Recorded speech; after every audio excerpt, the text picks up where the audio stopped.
นอบน้อมเอากุลพระแก้วเจ้าตั้งสามประการอันมีพระพุทธพระธรรมพระสงฆ์กุลพ่อกุลแม่กุลครูบาอาจารย์กุลศีลธรรมกรรมฐานจงมาปกห่มรักษาครูบาอาจารย์พระเจ้าพระสงฆ์ทุกรูปปกห่มรักษาพ่อออกแม่ออกศรัทธาตั้นสาธุชนคนดีผู้สนใจใฝ่ในธรรมทุกท่านขอถวายความเคารพแสดงความนับถือพระมหาเถระพระเถรานุเถระเจ้าคณะพระสังฆาธิการครูบาอาจารย์เจ้าที่เปิดวิทยุฟังอยู่ที่วัดที่ว่าเวลานี้ขออนุโมทนากับสถานีวิทยุทุกคลื่นทุกที่ทุกแห่งที่เปิดสัญญาณนำเอารายการนี้ไปสู่ผู้ฟังทางบ้านอนุโมทนากับผู้อำนวยการผู้จัดการดีเจเจ้าหน้าที่ฝ่ายเทคนิคฝ่ายรายการที่ได้เกาะสัญญาณเชื่อมสัญญาณไปทุกที่ทุกแห่งเจริญปอนญาติโยมตั้นสาธุชนคนดีผู้สนใจใฝ่ในธรรมทุกท่านได้เวลาแล้วเนอได้เวลาแล้วถึงเวลาแล้วได้เวลาสำหรับการรับฟังธรรมะ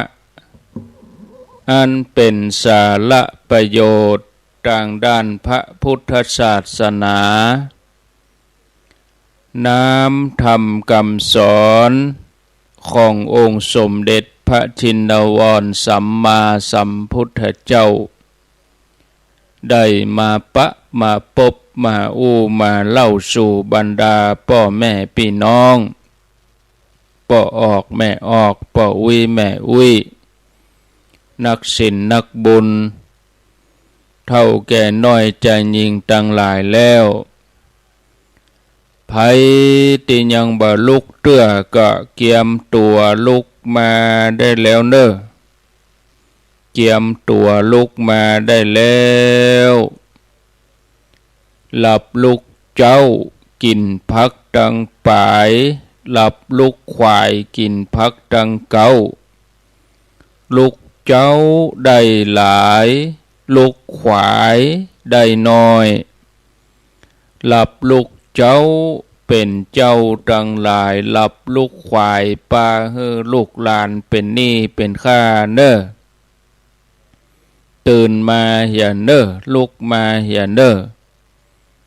ลุกเนอลุกเนอลุกตื่นตื่นได้แล้วลุกได้แล้ว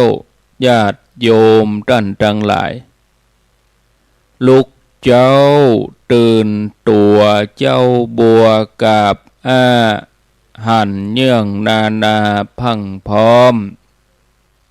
ลุกควายบ่ตันหนตางกีดก้อมก้าตัวบ่ต้อมปูนอายจุงเก่งเข้าไว้อย่าไปเฮือขวายต่อหน้าสบายจำไว้เนอเจ้าจำไว้เนอเจ้าอรุณสวัสดิ์ธรรมะสวัสดีสวัสดียามเจ้าศรัทธาญาติโยมท่านผู้ฟังทั้งหลายยินดีต้อนรับเข้าสู่รุ่งอรุณวันใหม่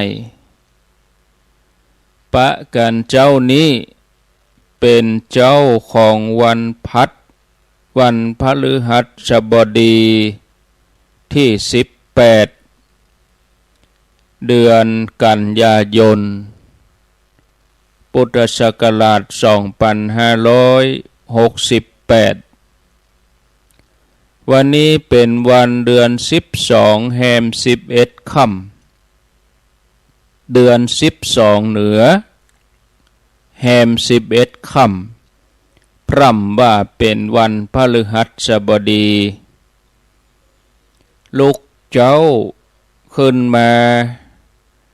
ก็เปิดสถานีวิทยุรับฟังรายการสาระธรรมะจากครูบาอาจารย์พระเจ้าประสงค์แต่ละตนแต่ละองค์อยู่ที่ไหนก็ฟังได้ถึงเมื่อเจ้าถึงเมื่อค่ำเมื่อเจ้าก็ห้องกันลุกปลุกกันตื่นญาติโยมหลายคนก็ตื่นมาตั้งแต่ตี3ตี4ฟังรายการที่จบไปก่อนหน้าตะกี้รายการสัพเพเหระปกิณณกะใกล้แจ้งดำเนินรายการโดยพระชัยวัฒน์นาคเสโนหรือว่าตุลุงยองตี 5ก็มาปะกับอาตมาภาพในรายการเสียงธรรมแสงอรุณอยู่กับญาติโยมถึงเวลา6 โมงถึง7 โมง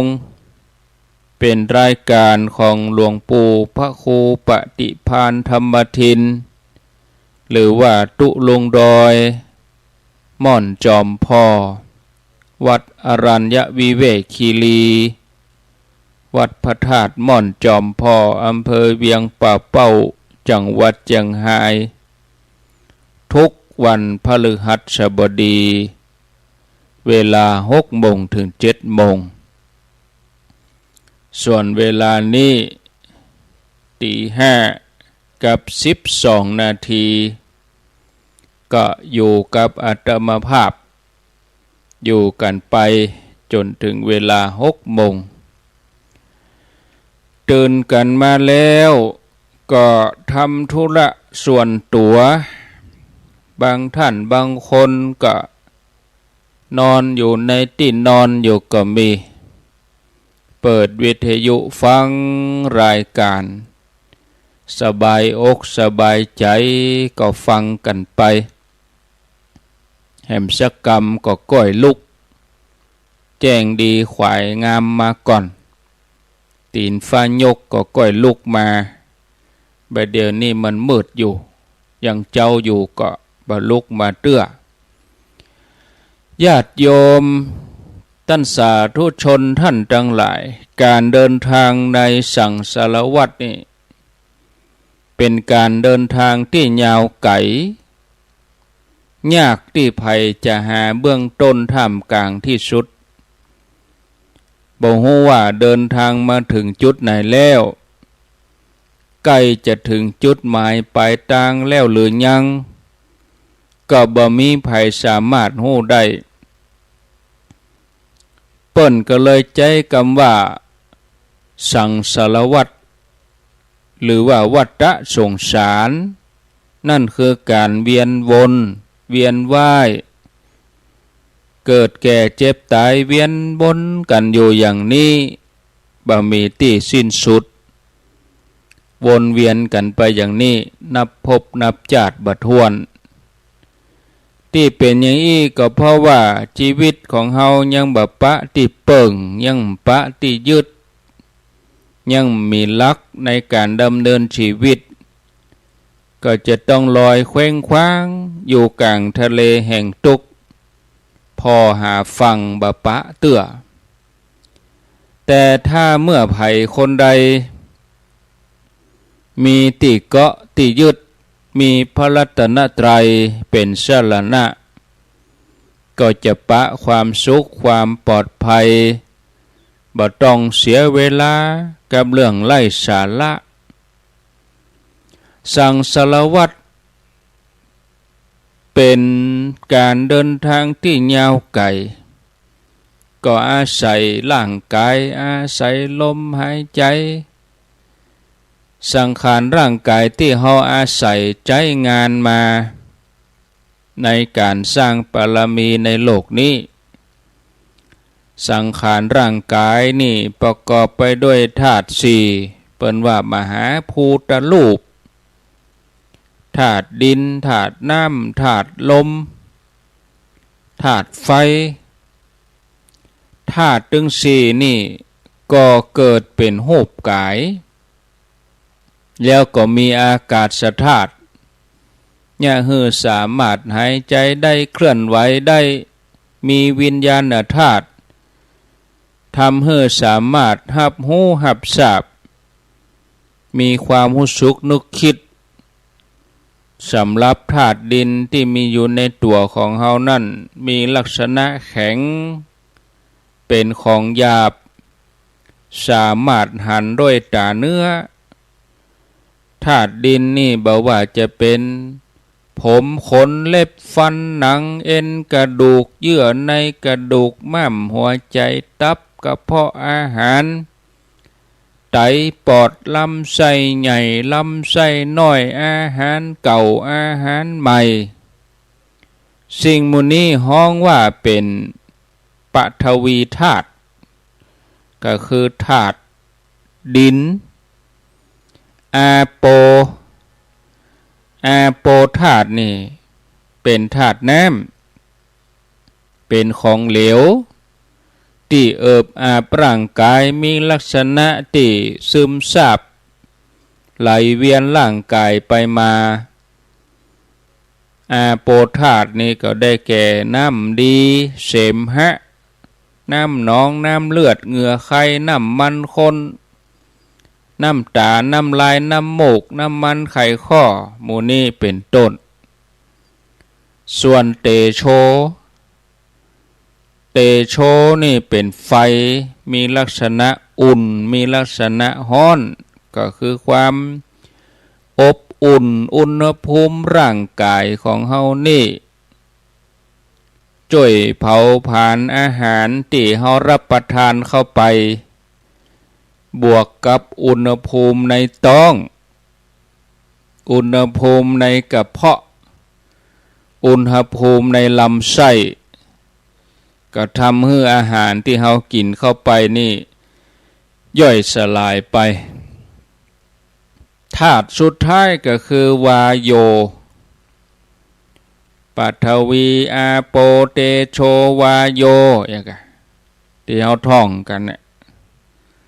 วาโยนี่คือเป็นลมลักษณะเป็นลมปัดขึ้นเบื้องบนลมปัดขึ้นเบื้องล่างลมหายใจเข้าออกอันนี้คือลักษณะการทำงานของมหาภูตรูปที่ทำให้สังขารร่างกายของเฮานี่ดำรงอยู่ได้นอกจากนี้ก็ยังมีอากาศธาตุที่อยู่ระหว่างธาตุต่างๆร่างกายของเฮาวิญญาณธาตุมีลักษณะหูอารมณ์ถ้าว่าธาตุหมู่นี้บ่สมดุลกันขันธ์ห้าก็บ่สามารถดำรงอยู่ได้ถ้าบ่มีความสมดุลกันเฮาก็อาจจะเจ็บเป็นเมื่อยไข้ถึงขั้นที่จะต้องแตกสลายไปสังขารคือร่างกายจิตใจและรูปธรรมนามธรรมทั้งหมดทั้งสิ้นมันเป็นทุกข์ทนยากมีแล้วเกิดแก่เจ็บตายไปนี่เฮาท่องกันอย่างอี้ขันธ์ห้าก็คือสังขารร่างกายของเฮาเนี่ย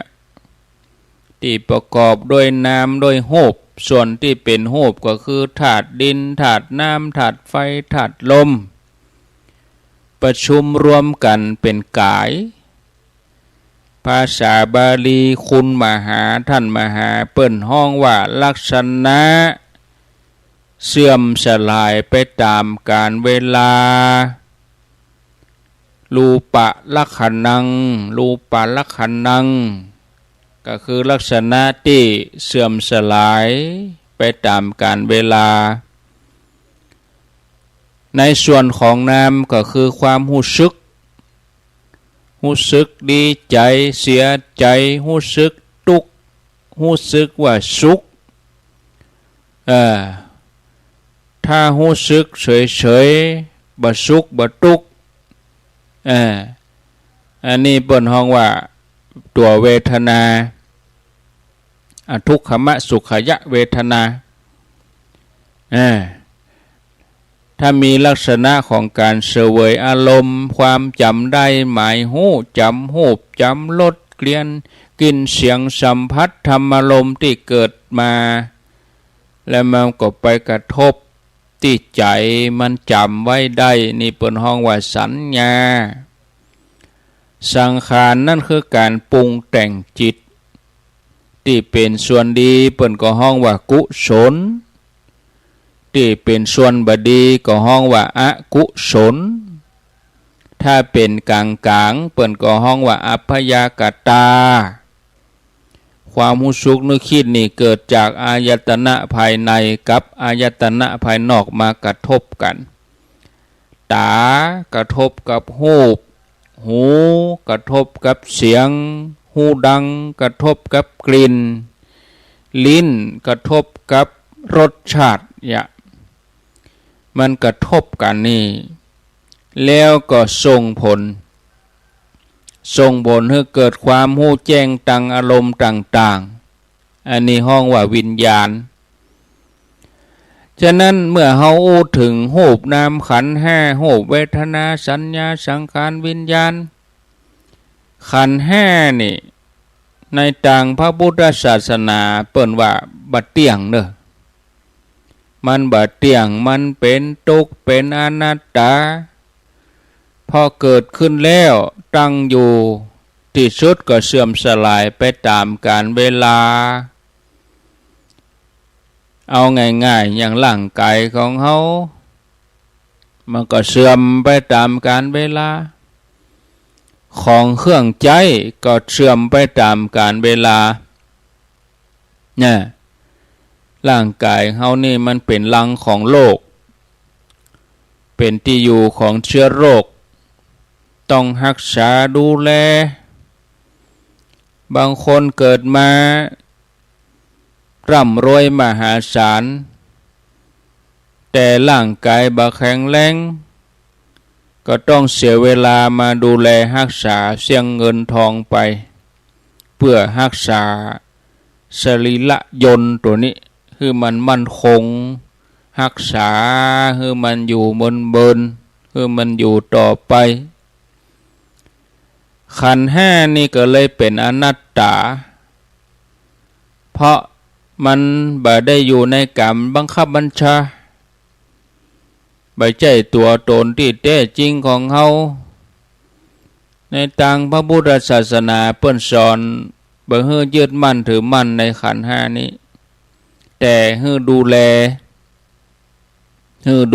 รักษาเพื่อให้มีอายุขัยยืนยาว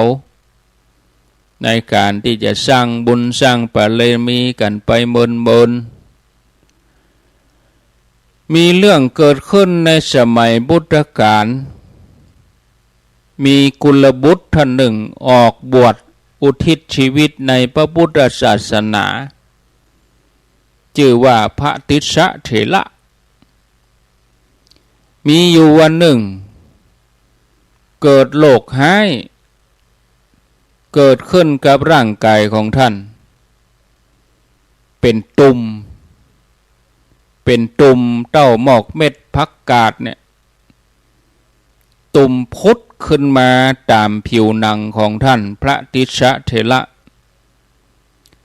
ที่เป็นตุ่มนี่ก็เพราะว่ากรรมเก่าตัวมาตันต่อมาตุ่มนั่นก็ใหญ่ขึ้นจากเม็ดผักกาดก็มาใหญ่เต่ากับเม็ดถั่วเขียว เมื่อใหญ่เต่าเม็ดถั่วเขียวก็ขยายขึ้นไปเต่ากับเม็ดถั่วดำเต่ากับหน่วยบะขามป้อมที่สุดก็ใหญ่ขึ้นจนแตกตุ่มนั่นก็แตกมีเลือดมีน้ำนองไหลเยิ้มทั่วร่างกายของท่านเมื่อตุ่มนั้นแตกก็เป็นแผลเวอะวะน้ำหนองน้ำเลือดไหลส่งกลิ่นเหม็นตัวท่านก็ต้องทุกข์ทรมานเปื้อนชะหะธรรมก็บักกล้าเข้าใกล้กลัวติดเชื้อขยะขยงปากันรังเกียจตอนอันยังบ่พอกระดูกของท่านภายในก็แตกหักไปขยับขยื่นตัวเองบ่ได้ก็เป็นคนไข้ติดเตียงนอนจมกองเลือดน้ำนองอยู่ในกุฏิตามลำพังผ้านุ่งจีวรผ้าห่มก็เปื้อนไปหมดนอนรอวันตายอย่างน่าอินดูน่าสงสารพระพุทธเจ้าพระองค์หันท่านถูกบรรดาเปื้อนสหธรรมิกสัตว์ที่วิหาริกตั้งหลายทอดทิ้งตั้นบะมีที่เปิ่งยามยากโดยมหากรุณาขององค์พระสัมมาสัมพุทธเจ้าพระองค์ก็เสด็จออกจากพระคันธกุฎีไปที่โรงไฟพระองค์ทรงต้มน้ำร้อนโดยพระองค์เองแล้วก็เอาผ้ามาซับน้ำอุ่นน้ำร้อนบีดหือหมาดแล้วก็เอาไปเจ็ดตามร่างกายของพระติสสะซึ่งขณะนั้นก็นอนโดยความหมดอะไรในชีวิตเพื่อนภิกษุทั้งหลายฮู้ว่าพระพุทธเจ้าเสด็จมาต่างก็กุลีกุจอขันอาสาจะช่วยจะทำอันนี้พวกเสนอหน้ามีสมัยพุทธกาลแล้วก่อนนั่นบัดทำก่อนหน้านั้นบัดทำบอกกองหันพระพุทธเจ้ามาก็ขันอาสากุลีกุจอขอช่วยขอทำเองนี่พระพุทธเจ้าพระองค์ก็บอกให้ภิกษุทั้งหลายปากันเอาจีวรเอาผ้านุ่งผ้าห่มเอาไปซักเอาไปแจ่เอาไปแจ่น้ำร้อนแล้วก็เอาไปตากไปซักพึ่งแดดพระพุทธเจ้าพระองค์ก็ส่งน้ำให้พระติสสะเมื่อผ้านุ่งผ้าห่มแห้งแล้วก็พระพุทธเจ้าก็นุ่งห่มผ้าให้ท่านจากนั้นพระองค์ก็ไปประทับยืนเหนือศีรษะพระองค์ตรัสให้พระติสสะหันโทษของสังขารพระองค์ตรัสว่ากายของเธอนี้อยู่ได้แถมบานานเพราะจะปราศจากวิญญาณหาอุปการะอันยังบ่ได้อีกบันเบินบานานต้องนอนบนแผ่นดินเหมือนต้นไม้ต้นฟืนบ่มีประโยชน์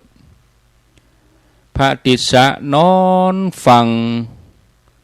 แปลงใจไปตามกระแสธรรมข่มความเจ็บปวดของท่านไปได้ก้อยปล่อยใจไปตามกระแสเสียงของพุทธเจ้าใจหยุดนิ่งปฐมมรรคนี่เกิดขึ้นทันทีเลย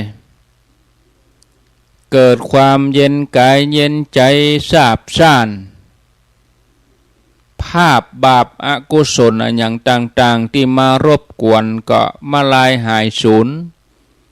กุศลบุญก็ส่งผลความดีที่เคยทำมาปรากฏได้ช่องเพราะว่าเมื่อใจหยุดแล้ว ดวงจิตสว่างเกิดขึ้นก็เชื่อมโยงบุญเก่าที่เคยทำมาเชื่อมต่อบุญใหม่ที่ทำเกิดจากการได้บวชบรรพชาทำให้ใจท่านเบาฉะนั้นเมื่อพิจารณาตามกระแสธรรมเทศนาไปใจเบานิ่งเย็นท่านก็มีความตั้งมั่นมีความรู้สึกเกิดขึ้นมาว่าชีวิตที่ผ่านมาเนี่ยเหมือนว่าวนเวียนอยู่ในมหาสมุทรที่มีอันตรายรอบด้านมีภัยรอบด้านภัยจากสัตว์หายจากป่าจากคลื่นลมทะเลจะจมตายเมื่อใดก็บ่ฮู้เมื่อจิตเข้าถึงธรรมก็เหมือนว่ายน้ำถึงฝั่ง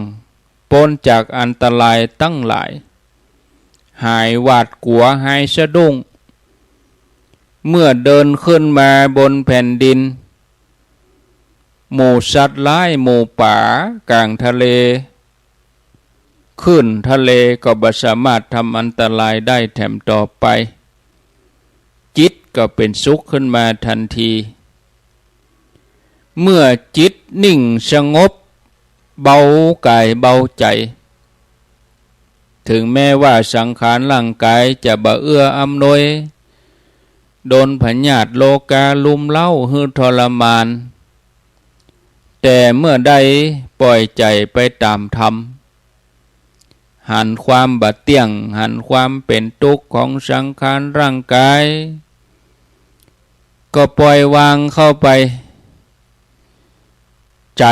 ก็ละเอียดไปตามลำดับจนในที่สุดก็บรรลุเป็นอรหันต์ตัวตัณติสะพิจารณาขันธ์ห้าออกได้หมดบ่ติดบ่เหลือค้างอันหยังเลยบ่ติดค้างอันหยังหมู่เฮาทั้งหลายถ้าว่าเฮาต้องการจะหลุดพ้นจากขันธ์ห้าอยากจะหลุดพ้นจากสิ่งทั้งหลายที่มันเป็นอกุศลบางทีเฮาทั้งหลายอาจจะเคยพังเผลอทำไปตั้งแต่อดีตชาติก็ดีปัจจุบันชาติก็ดีกู้คนนี่เฮาเคยพลาดพลั้งกันมาทั้งนั้นไผจะดีร้อยสมบูรณ์บ่มีถ้าว่าเฮาบ่อยากจะไปสู่อบายเฮาจะไปสู่ภพภูมิที่ดี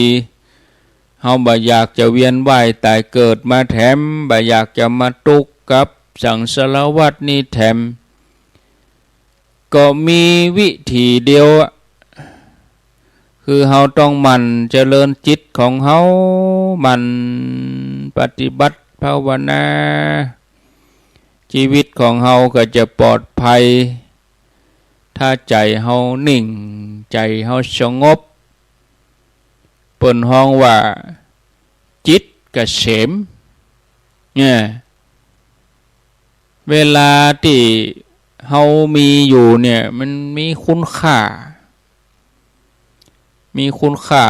แต่ญาติโยมมันมีจำกัดด้วยนะเวลานี่นะมันบ่ใช่ว่าเมินนะเผลอกำเดียวนี่ปุ๊บปั๊บเนี่ยแวบเดียวก็หมดเชียงวันเดือนปีหมดไปเชียงไปเอาจะไปมัวเมาประมาทศรัทธาญาติโยมเวลาที่เราจะได้ประพฤติปฏิบัติเจริญสมาธิภาวนานี่เป็นเวลาที่มีคุณค่าเพราะว่าเราได้ปฏิบัติตามคำสอนขององค์พระสัมมาสัมพุทธเจ้าเป็นสัจธรรมนำพาชีวิตให้เราได้เข้าถึงความสุขหลุดพ้นจากความทุกข์ทั้งหลายญาติโยม การฝึกใจให้หยุดนิ่งรักษาใจให้ใสสะอาดบริสุทธิ์ให้ปฏิบัติอย่างอี้ตลอดเวลาทุกลมหายใจเป็นสิ่งสำคัญต่อชีวิตของเฮาเนี่ยเพราะปกติของใจเฮาที่ยังบ่ได้ฝึกนี่มันจะโลดแล่นไปตามอารมณ์ที่ชอบใจมันเกิดไปสปะเนาะ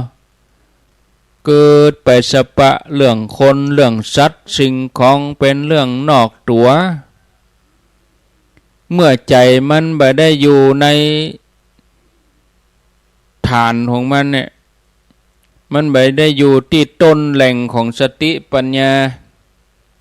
กิเลสมันก็ได้ช่องกิเลสมันก็ได้ห้อมมันก็มาบังคับบัญชาเนี่ยมันมาคัดขวางกิเลสนี่ญาติโยมแทนที่เขาจะได้ทำมาอย่างดีๆก็บ่ได้ทำมาเกิ้งมาขวางแทนที่เขาจะได้กึดอย่างดีๆมันก็บ่ได้กึดสักคำมีเรื่องนั้นเขามาแทรกเหียกึดจะทำมานั่นแวบไปเพื่อปีกมาอีก็เมียมันจังมีเหมือนกันศรัทธาญาติโยมในพระไตรปิฎกก็มีบันทึกไว้หลายที่หลายแห่งแต่ก็บ่ได้บอกลักษณะของมารหมู่นี้ว่ามีรูปร่างหน้าตาจะได้เนี่ยเคยให้ฟังเหมือนกันมารที่มันสำคัญตัวนอกจากกิเลสมารก็คือสังขารมารนี่เกิงหมดตัวสังขารนี่นะถ้าสังขารบ่เอื้ออำนวยก็คือจบไปไหนบ่ได้แข้งขาบ่ดีหูตาบ่ดีไปไหนบ่ได้ยากที่จะเดินทางศรัทธาญาติโยมเนาะ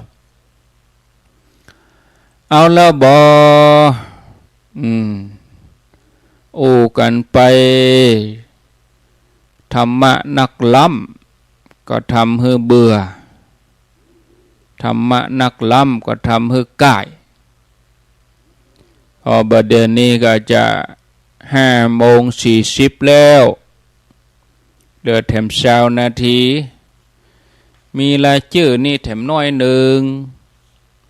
อนุโมทนากับศรัทธาโป่งเทวีดตั้งเมื่อไปอันปุ่นแล้วนะไปกาญจนบุรีแล้ว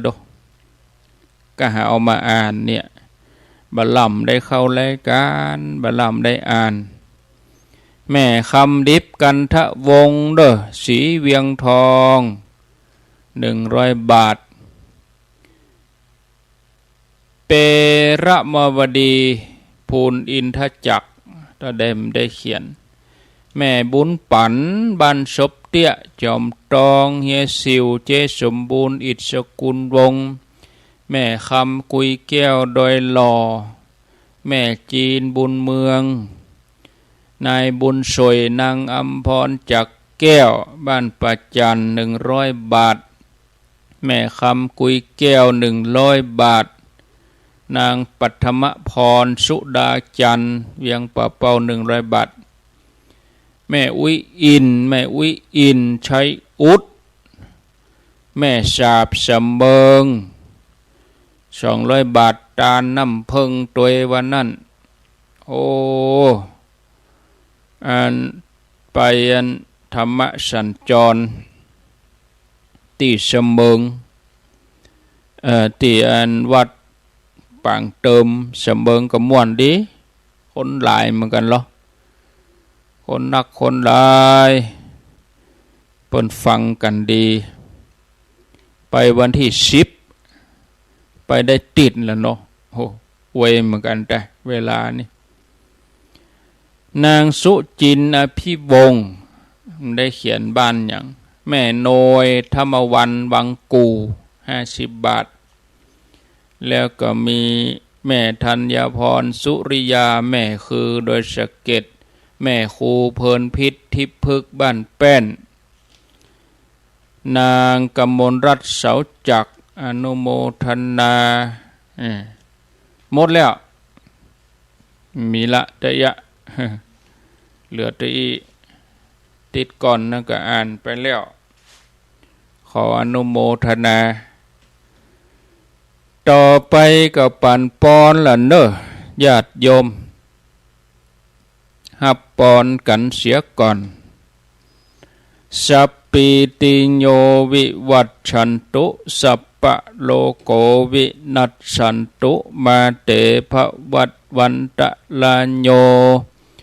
สุขีทีคายุโกภวะอภิวาตานะสีลิสะนิจจังวุธาปจายิโนจัตตาโลธรรมาวะทันติอายุวันโนสุขังปะลังเอาแล้วสบายอกสบายใจม่วนอกม่วนใจลงอกลงใจแล้วได้ฟังธรรมะได้หับปอนก็แล้วใจละเนาะครั้งแหม20 นาทีก็บ่เปิดสายแล้วเนอะเพราะว่ามีธุระก็เดจะต้องเจียมตัว6:30รถจะมาหับไปงานแล้วก็ขวายบุญนะกะฉันเจ้าแล้วก็ปิก8:00ไป9:00ก็อยู่วัดสักชั่วโมงก็การก็มีต่อไปแถมจากการยังก็บ่ว่าเนาะแต่ละวันนี่ญาติโยมเนาะจะอันเปิดเทปเก่าละไว้นี่เนอะก็เดี๋ยวถ้า6:00ตรงก็จะตัดสัญญาณไปที่วัดอรัญญวิเวกคีรีจอมพอตุลงดอยจัดรายการเป็นกู้ศรัทธาอาตมาก็ขออนุญาตลารายการไปเต้าอีก่อนยังบ่ต้องไหลหนีไปไหนเตื้อจะเปิดเทปเก่าที่จัดรายการเมื่อปี62ปี2562เทปเก่าแหม20 นาทีบ่ถึงแล้วเนี่ย17 นาทีด้านกะลองฟังไปพอเนาะขั้นเวลาเนอะญาติโยมจะเปิดสายเนอะก็กลัวจะต่อเนื่อง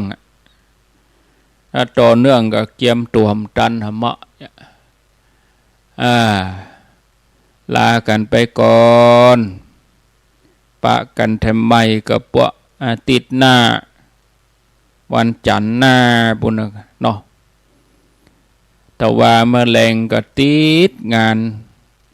ช่วงนี้นี่มีงานนักญาติโยมงานธรรมะสัญจรกะอย่างกะนะ